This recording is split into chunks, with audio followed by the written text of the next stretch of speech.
In the darkest chapter of German history, during a time when incited mobs threw stones into the windows of innocent shop owners and women and children were cruelly humiliated in the open, Dietrich Bonhoeffer, a young pastor, began to speak publicly against the atrocities that the regime had produced.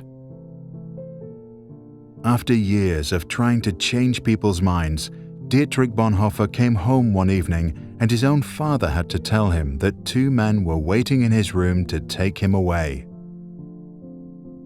In prison, Bonhoeffer began to reflect on how his country of poets and thinkers had turned into a collective of cowards, crooks, and criminals. Eventually, he concluded that the root of the problem was not malice, but stupidity.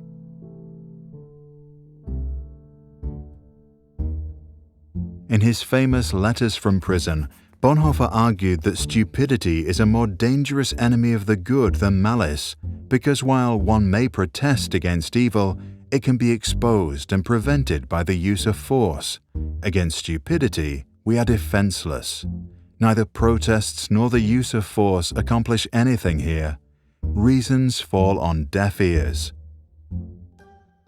Facts that contradict a stupid person's prejudgment simply need not be believed, and when they are irrefutable, they are just pushed aside as inconsequential, as incidental. In all this, the stupid person is self-satisfied and, being easily irritated, becomes dangerous by going on the attack. For that reason, greater caution is called for when dealing with a stupid person than with a malicious one. If we want to know how to get the better of stupidity, we must seek to understand its nature. This much is certain: stupidity is, in essence, not an intellectual defect, but a moral one. There are human beings who are remarkably agile intellectually, yet stupid, and others who are intellectually dull, yet anything but stupid. The impression one gains is not so much that stupidity is a congenital defect, but that, under certain circumstances, people are made stupid, or rather, they allow this to happen to them. People who live in solitude manifest this defect less frequently than individuals in groups, and so it would seem that stupidity is perhaps less a psychological than a sociological problem.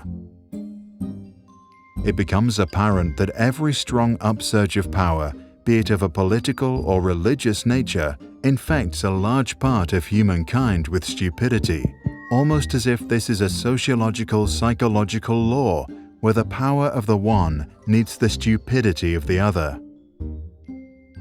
The process at work here is not that particular human capacities such as intellect suddenly fail. Instead, it seems that under the overwhelming impact of rising power, humans are deprived of their inner independence and, more or less consciously, give up an autonomous position. The fact that the stupid person is often stubborn must not blind us from the fact that he is not independent.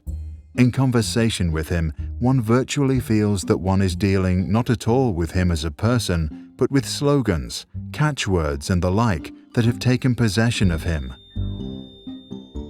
He is under a spell, blinded, misused, and is abused in his very being.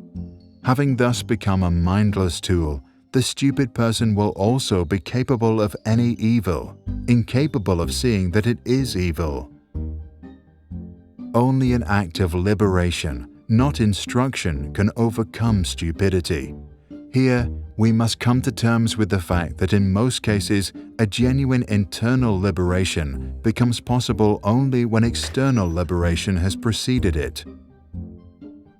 Until then, we must abandon all attempts to convince the stupid person. Bonhoeffer died due to his involvement in a plot against Adolf Hitler at dawn on the 9th of April 1945 at Flossenbürg concentration camp, just 2 weeks before soldiers from the United States liberated the camp.